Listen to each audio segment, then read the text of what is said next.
Pemirsa, berita Banjarmasin kembali hadir menjumpai Pian hari ini. Kali ini Lone Ulun Zaldi Ariandi. Sejumlah berita aktual dan beberapa informasi menarik lainnya telah kami siapkan. Berikut berita utama hari ini.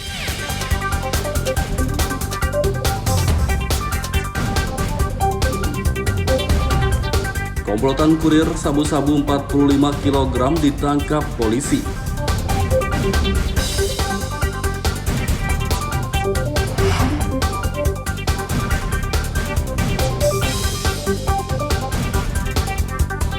Baru awal tahun sudah 6 orang di Banjarmasin terserang DBD, satu diantaranya meninggal dunia.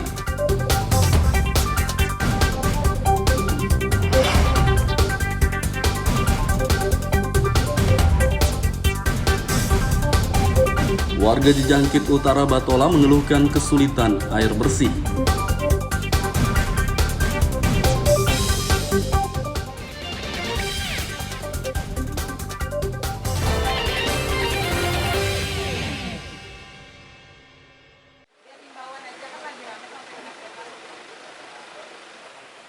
Komplotan kurir narkoba jaringan internasional yang membawa sabu-sabu seberat 45 kg ditangkap polisi dari Polda Kalimantan Selatan.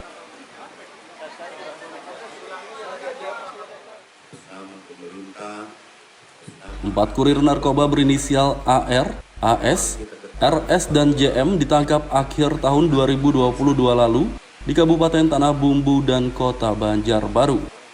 Dari mereka polisi menyita 45 kg sabu-sabu dan 11.792 butir pil ekstasi yang dibungkus dengan kemasan teh Cina. Kapolda Kalsel, Irjen Pol Andirian saat gelar perkara Selasa siang mengatakan, komplotan kurir ini warga Indonesia namun bekerja untuk jaringan narkoba internasional. Mereka mengambil narkoba dari Malaysia kemudian masuk ke Indonesia melalui jalur laut, tepatnya Sumatera Utara, kemudian ke Jawa Timur dan Kalimantan Selatan. Ternyata memang mereka targetnya adalah ke sini. Yang di awal kita ungkap adalah sebanyak 20 kg. Kemudian kita lakukan pengembangan karena salah satu tersangka itu sempat melarikan diri. Alhamdulillah berkat kerjasama dan dukungan dari masyarakat, dua pelaku lainnya kita tangkap persis di malam tahun baru. Ya, itu di daerah Banjarbaru, dan juga barang buktinya bertambah dari 20 kemudian bertambah 25 kg ditambah dengan 11.700 sekian butir ekstasi. Setelah gelar perkara, Polda Kalsel memusnahkan barang bukti narkoba tersebut. Barang haram ini dimusnahkan dengan cara di blender dan dicampur air deterjen kemudian dibuang ke tangki septik. Dari Banjarmasin, Lutfi Darlan dan Ahmad Fauzi melaporkan.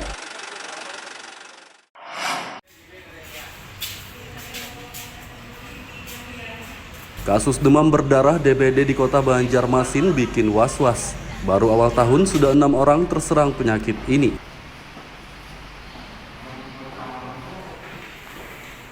Salah satu penderita DBD dilaporkan meninggal dunia belum lama ini. Korban adalah anak berusia 10 tahun yang tinggal di kawasan Teluk Tiram, Banjarmasin Barat. Kepala Dinas Kesehatan Ramadan mengatakan, daya tahan tubuh korban menurun drastis sehingga tidak mampu bertahan. Sedangkan 5 penderita DBD lainnya hingga kini masih dirawat di rumah sakit. Ada 6 kasus dan 1 orang meninggal. Ya. Jadi memang karena cuaca ekstrim dan memang daya tahan tubuh karena cuaca ini, lalu memang daerah endemi kita kan. Pemberantasan sarang nyamuk di masing-masing wilayah, masing-masing rumah, kemudian kalau bisa tidur pakai kelambu, ya kan. Dan harapannya tetap perilaku hidup bersih dan sehat. Dan yang terakhir, apabila ada memang yang positif akan kami lakukan penyelidikan epidemiologi dan puskesmas siap memberikan fogging. Warga diimbau mewaspadai dan mencegah DBD dengan menerapkan 3M, yakni menguras tempat penampungan air, menutup tempat penampungan air, dan mengubur barang bekas.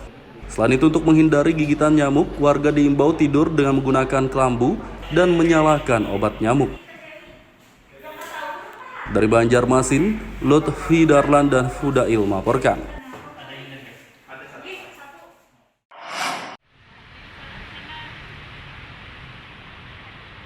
Pencapaian investasi di Kota Banjarmasin tahun 2022 melebihi target. Target investasi Banjarmasin tahun 2022 1,3 triliun rupiah, sedangkan pencapaiannya 1,6 triliun rupiah.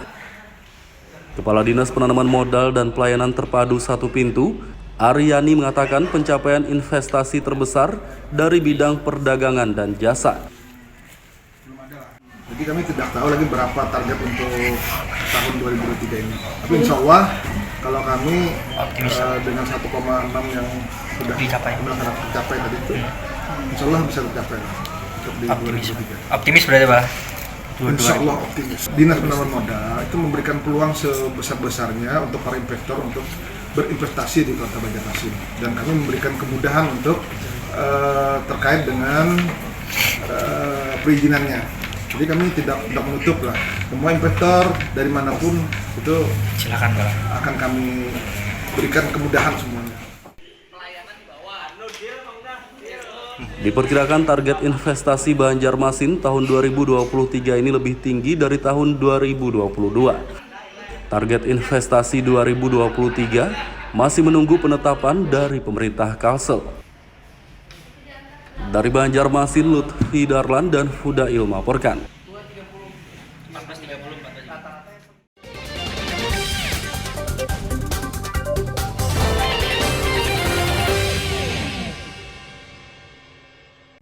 Pemirsa masih bersama kami dalam Habar Banjarmasin. Gasan pian yang hanyar bergabung, berikut Habar Banjarmasin utama hari ini.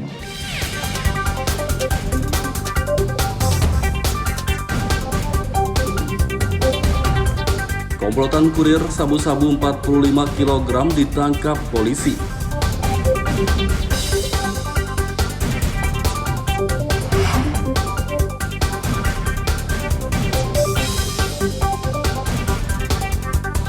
Baru awal tahun sudah 6 orang di Banjarmasin terserang DBD, 1 diantaranya meninggal dunia.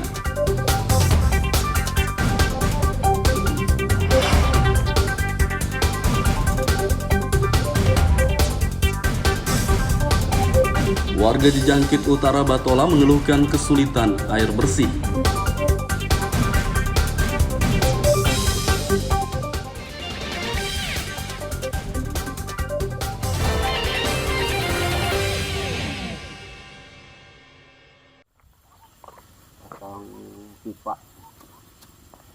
Warga desa Jejangkit Timur, Kecamatan Jejangkit, Kabupaten Batola mengeluhkan kesulitan air bersih.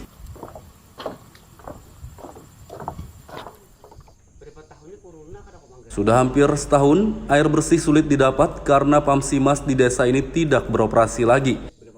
Tempat pengolahan air bersih itu tidak berfungsi lagi lantaran peralatannya rusak akibat terendam banjir awal tahun 2021 lalu.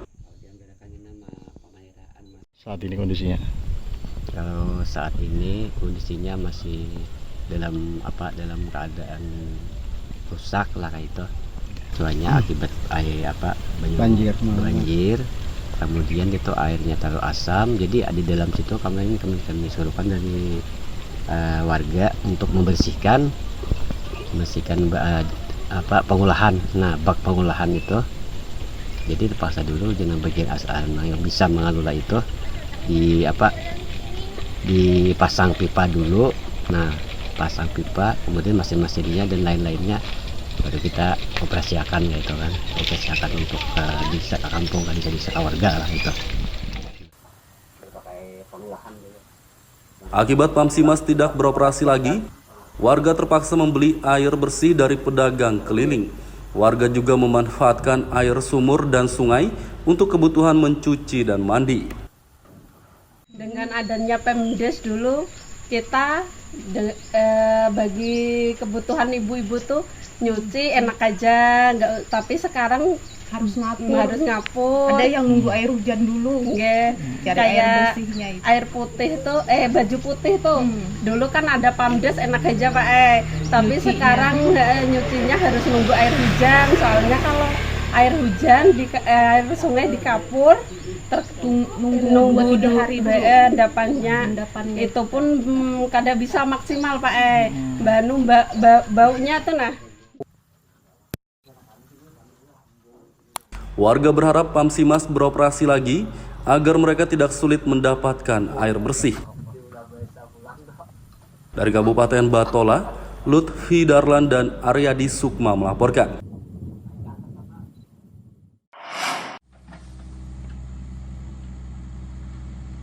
Warga Desa Sungai Sipai, Kecamatan Martapura, Kabupaten Banjar mengeluhkan jalan rusak.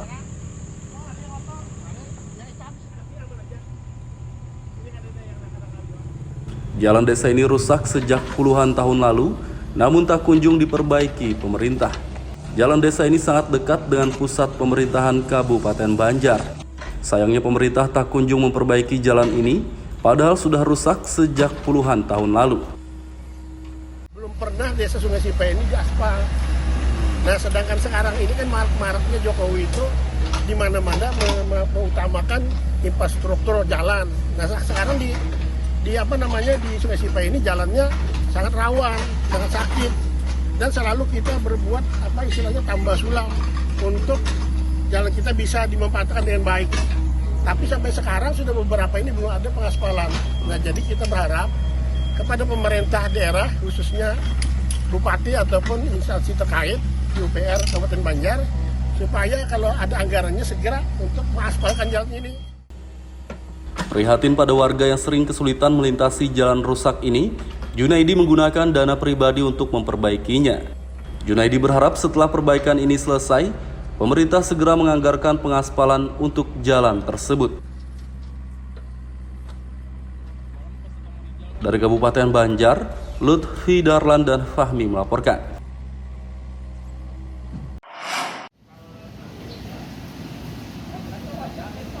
Akibat terbatasnya belangko, perekaman KTP elektronik di Banjarmasin dibatasi.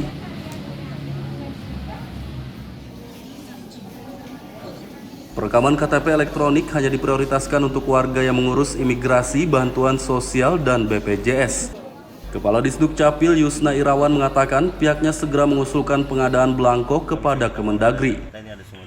Namun jumlah belangko yang diusulkan tidak diketahui karena jumlah belangko untuk daerah ditentukan oleh Kemendagri. Jadi sekali lagi belangko itu sudah habis tapi terbatas.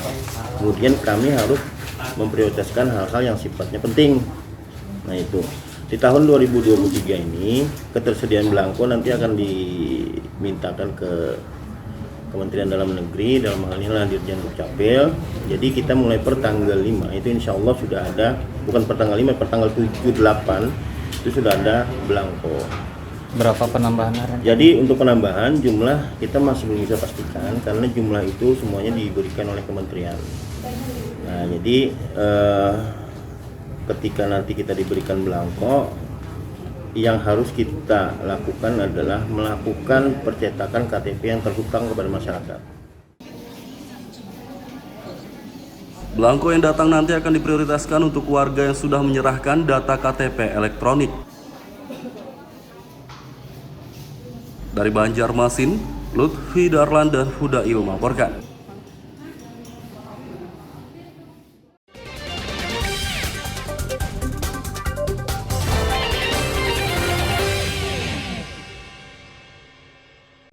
Pemirsa masih bersama kami dalam Habar Banjarmasin. Gasan pian yang hanyar bergabung, berikut Habar Banjarmasin utama hari ini.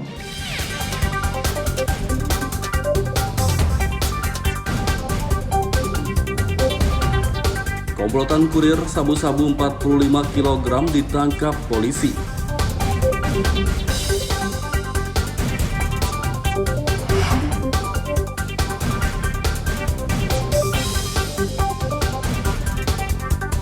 Baru awal tahun sudah 6 orang di Banjarmasin terserang DBD, 1 diantaranya meninggal dunia.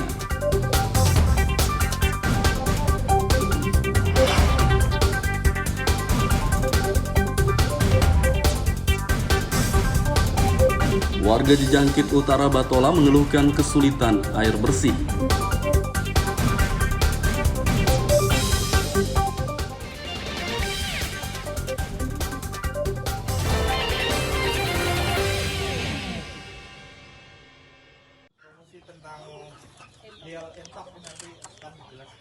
Pandemi COVID-19 melandai, pasar hewan di Desa Jaro, Kecamatan Jaro, Kabupaten Tabalong akan dibuka lagi.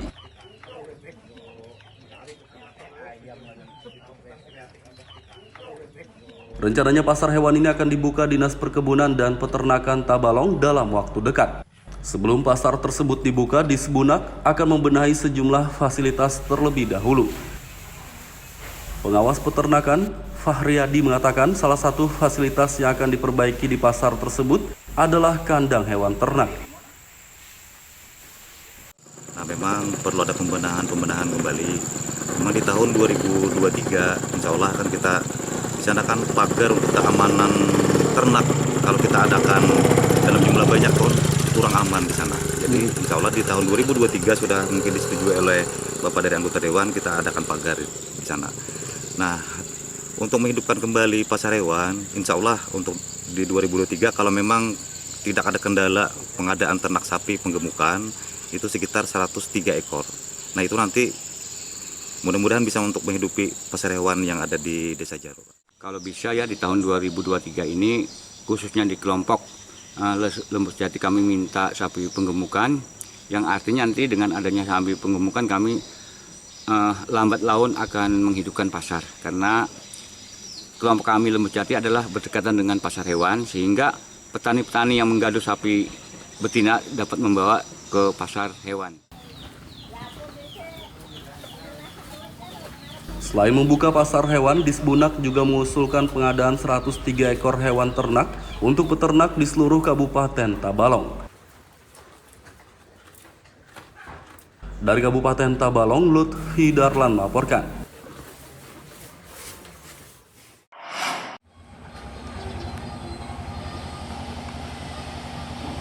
Di Kabupaten Batola ada salah satu desa sentra pembuatan perahu mesin atau yang biasa disebut klotok oleh warga Banjar. Nama desanya adalah Pulau Suwangi, Kecamatan Alalak, yang berbatasan langsung dengan Kecamatan Banjarmasin Timur. Sebagian besar warga Suwangi adalah perajin klotok. Berdasarkan data pemerintah desa setempat, warga yang berprofesi sebagai pembuat klotok mencapai 65%. Perajin klotok di desa ini sudah ada sejak zaman dulu dan dipertahankan warga setempat secara turun-temurun hingga kini. Alat transportasi sungai itu adalah bagian tak terpisahkan bagi masyarakat Banjar di Kalimantan Selatan, khususnya yang tinggal di wilayah pesisir.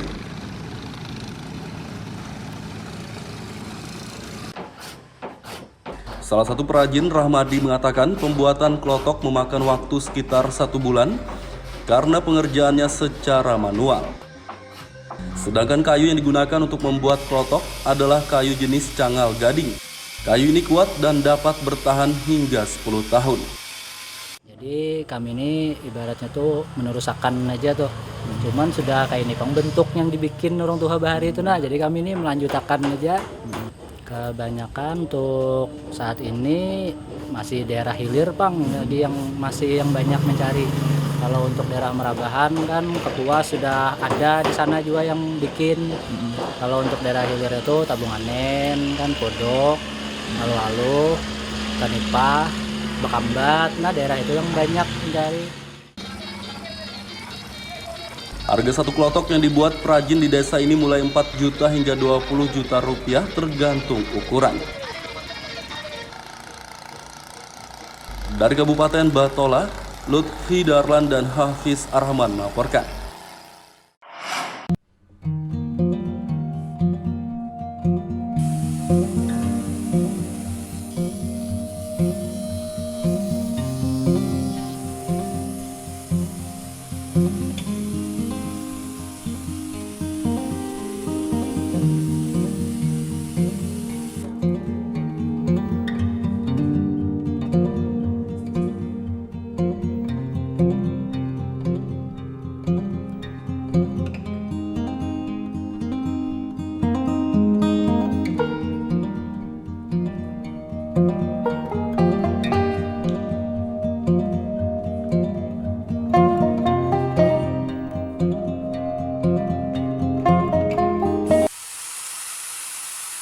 Di Desa Purwosari Baru, Kecamatan Tamban, terdapat seorang warga yang sangat kreatif memanfaatkan bahan baku dari batok kelapa menjadi berbagai macam kerajinan loh.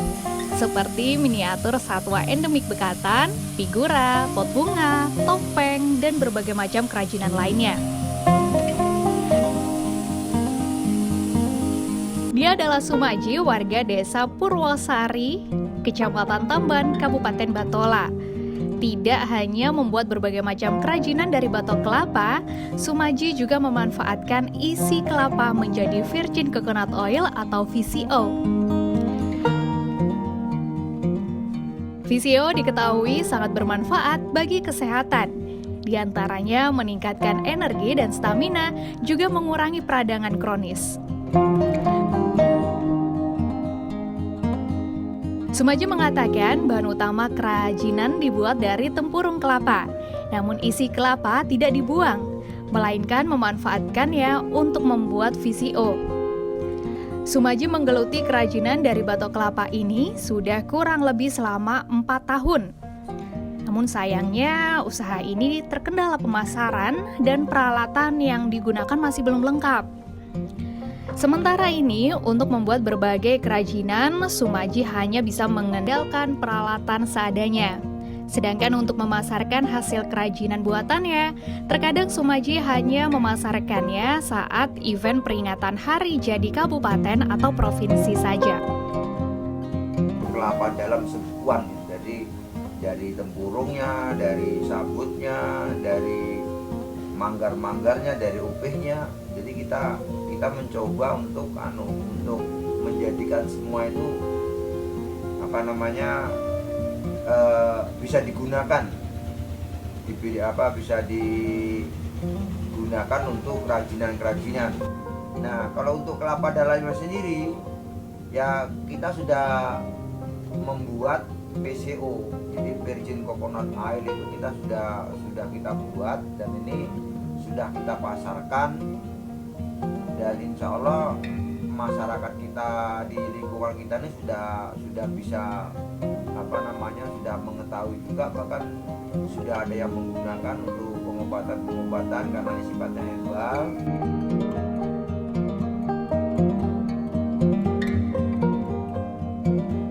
Sumaji berharap adanya dukungan dari pihak pemerintah untuk menunjang usahanya, baik berupa peralatan maupun pemasaran.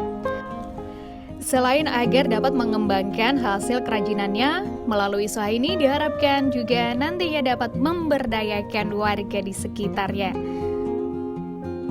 Muhammad Lutfi Darlan melaporkan dari Batola, Kalimantan Selatan.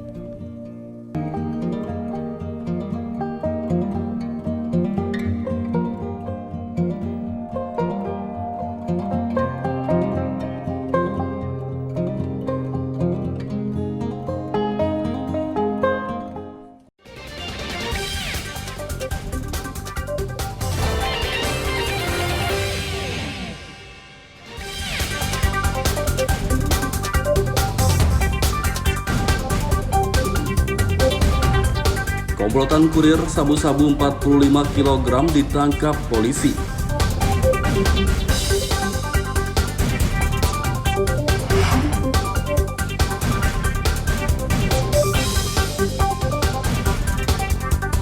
Baru awal tahun sudah 6 orang di Banjarmasin terserang DBD, 1 diantaranya meninggal dunia.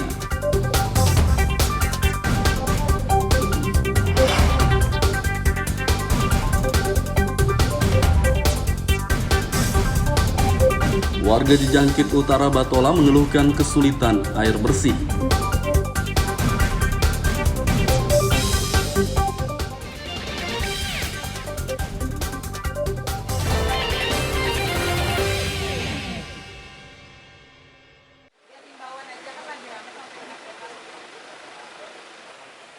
Komplotan kurir narkoba jaringan internasional yang membawa sabu-sabu seberat 45 kg ditangkap polisi dari Polda Kalimantan Selatan.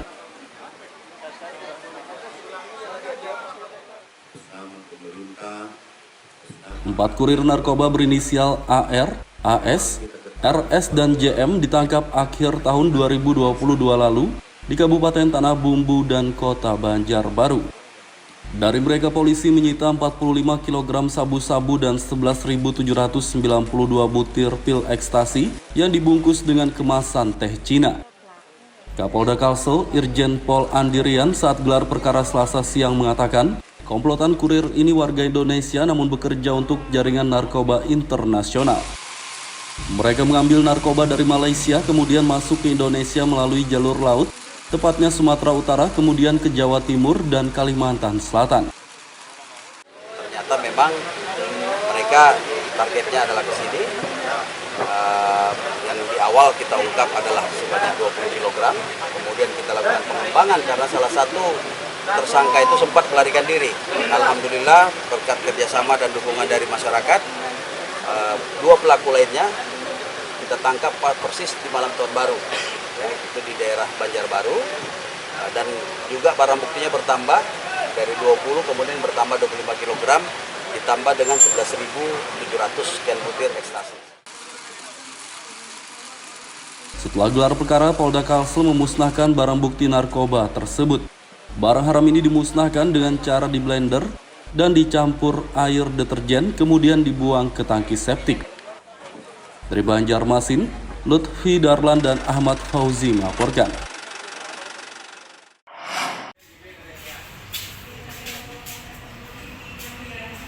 Kasus demam berdarah DBD di Kota Banjarmasin bikin was-was. Baru awal tahun sudah 6 orang terserang penyakit ini.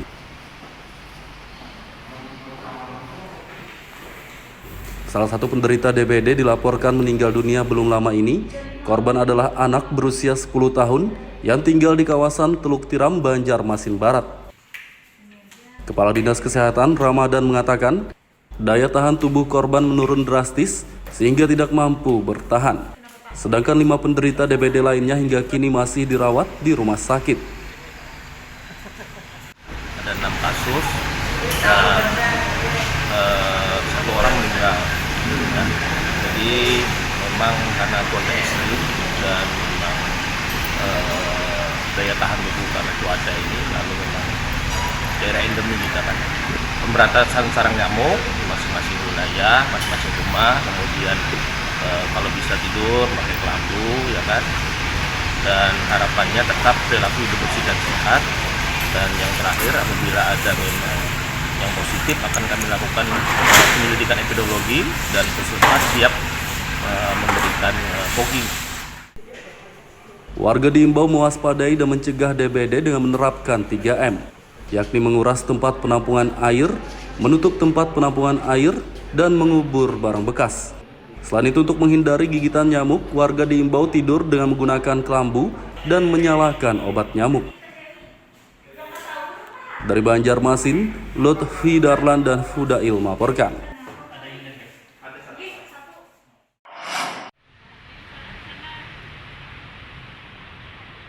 Pencapaian investasi di Kota Banjarmasin tahun 2022 melebihi target.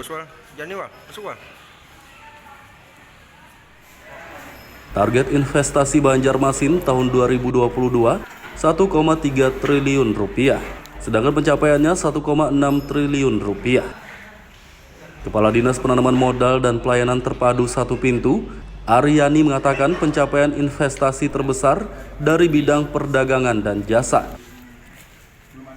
Jadi kami tidak tahu lagi berapa target untuk tahun 2023 ini. Tapi insya Allah kalau kami dengan 1,6 yang sudah tercapai tadi itu, insya Allah bisa tercapai untuk di 2023. Optimis berarti Pak? Insya Allah optimis. Dinas Penanaman Modal itu memberikan peluang sebesar-besarnya untuk para investor untuk berinvestasi di Kota Banjarmasin, dan kami memberikan kemudahan untuk terkait dengan perizinannya. Jadi kami tidak menutup lah, semua investor dari manapun itu silakan Pak, akan kami berikan kemudahan semuanya. Diperkirakan target investasi Banjarmasin tahun 2023 ini lebih tinggi dari tahun 2022. Target investasi 2023 masih menunggu penetapan dari pemerintah Kalsel. Dari Banjarmasin, Lutfi Darlan dan Fudail melaporkan. Pemirsa, informasi tadi sekaligus menutup perjumpaan kita kali ini. Ulun Zaldi Ariandi, lawan buhan redaksi mengucapkan selamat beraktivitas, sampai jumpa.